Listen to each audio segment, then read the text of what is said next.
साथियों, आज जब भारत विकसित बनने की एक नई यात्रा पर निकल पड़ा है, तो रामनाथ गोयनका जी की विरासत और भी प्रासंगिक है। रामनाथ जी ने अंग्रेजों की गुलामी से डटकर टक्कर ली। उन्होंने अपने एक संपादकीय में लिखा था, मैं अंग्रेजों के आदर्श पर अमल करने के बजाय अखबार बंद करना पसंद करूंगा। इसी तरह जब इमरजेंसी के रूप में देश को गुलाम बनाने की एक और कोशिश हुई, तब भी रामनाथ जी डटकर खड़े हो गए थे। और ये वर्ष तो इमरजेंसी के 50 वर्ष पूरे होने का भी है। और इंडियन एक्सप्रेस ने 50 वर्ष पहले दिखाया है कि ब्लैंक एडिटोरियल भी जनता को गुलाम बनाने वाली मानसिकता को चुनौती दे सकते हैं। साथियों, आज आपके इस सम्मानित मंच से मैं गुलामी की मानसिकता से मुक्ति के इस विषय पर भी विस्तार से अपनी बात रखूंगा। लेकिन इसके लिए हमें 190 इयर्स पीछे जाना पड़ेगा। 1857 के स्वतंत्रता संग्राम से भी पहले वो साल था 1835।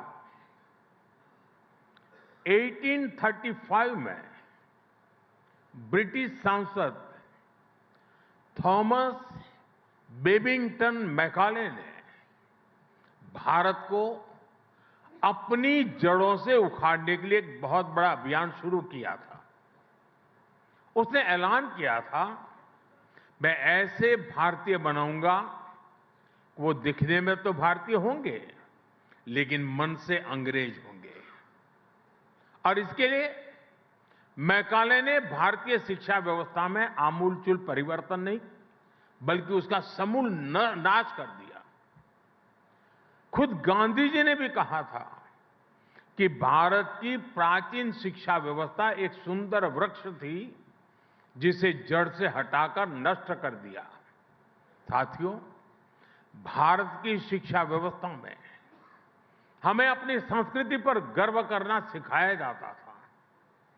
भारत की शिक्षा व्यवस्था में पढ़ाई के साथ ही कौशल पर भी उतना ही जोर था।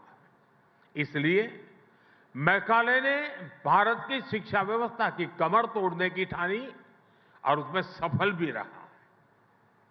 मैकाले ने यह सुनिश्चित किया कि उस दौर में ब्रिटिश भाषा, ब्रिटिश सोच को ज्यादा मान्यता मिले और उसका खामियाजा भारत ने आने वाली सदियों में उठाया। साथियों, मैकाले ने हमारे आत्मविश्वास को तोड़ दिया, हमारे भीतरहीन भावना का संचार किया। मैकाले ने एक झटके में हजारों वर्षों के हमारे ज्ञान विज्ञान को, हमारी कला संस्कृति को, हमारी पूरी जीवन शैली को ही कूड़ेदान में फेंक दिया था। वहीं पर वो बीज पड़े कि भारतीयों को अगर आगे बढ़ना है, अगर कुछ बड़ा करना है, तो विदेशी तौर तरीकों से ही करना होगा। और ये जो भाव था वो आजादी मिलने के बाद भी और पुख्ता हुआ। हमारी एजुकेशन, हमारी इकोनॉमी, हमारी समाज के एस्पिरेशन सब कुछ विदेशों के साथ जुड़ गई। जो अपना है उस पर गौरव करने का भाव कम होता गया। गांधी जी ने जिस स्वदेशी को आजादी का आधार बनाया था उसको पूछने वाला ही कोई नहीं रहा। हम गवर्नेंस के मॉडल विदेश में खोजने लगे। हम इनोवेशन के लिए विदेश की तरफ देखने लगे।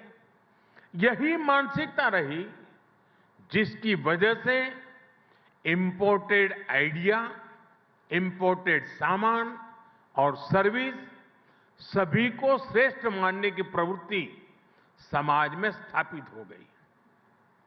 साथियों, जब आप अपने देश को सम्मान नहीं देते हैं तो आप स्वदेशी इकोसिस्टम को नकारते हैं, made in India manufacturing ecosystem को नकारते हैं।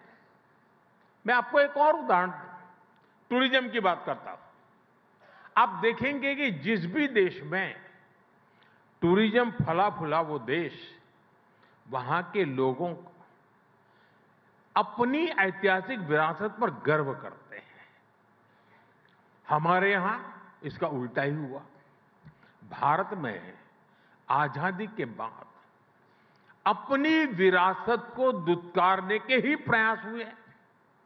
जब अपनी विरासत पर गर्व नहीं होगा तो उसका संरक्षण भी नहीं होगा। जब संरक्षण नहीं होगा तो हम उसको ईंट पत्थर के खंडहरों की तरह ही ट्रीट करते रहेंगे। और ऐसा हुआ भी। अपनी विरासत पर गर्व होना टूरिज्म के विकास के लिए भी आवश्यक शर्त है।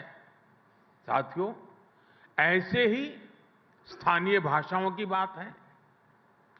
किस देश में ऐसा होता है कि वहां की भाषाओं को दुत्कारा जाता है?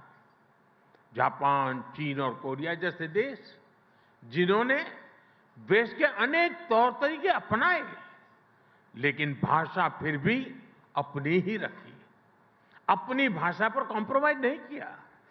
इसलिए हमने नई नेशनल एजुकेशन पॉलिसी में स्थानीय भाषाओं में पढ़ाई पर विशेष बल दिया है। और मैं बहुत स्पष्टता से कहूंगा, हमारा विरोध अंग्रेजी भाषा से नहीं है, हम भारतीय भाषाओं के समर्थन में हैं। साथियों, मैकाले द्वारा किए गए उस अपराध को 1835 में जो अपराध किया गया, 2035 10 साल के बाद 200 साल हो जाएंगे।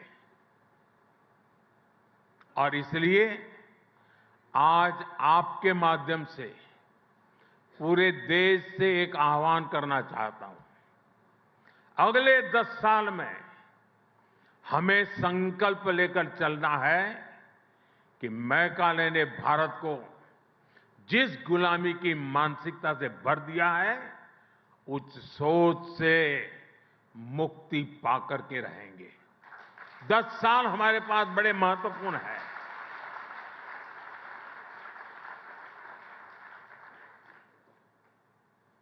मुझे याद है एक छोटी घटना।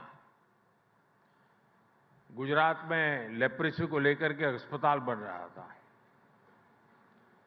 तो वो सारे लोग महात्मा गांधी जी से मिले उसके उद्घाटन के लिए।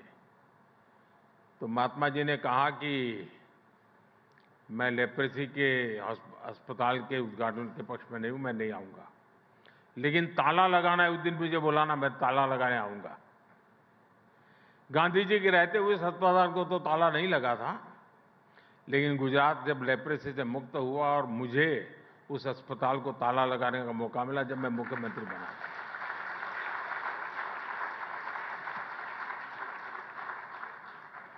1835 से शुरू हुई यात्रा 2035 तक हमें खत्म करके रहना है। जी, गांधी जी का जैसे सपना था कि मैं ताला लगाऊंगा, मेरा भी सपना है कि हम ताला लगाएंगे।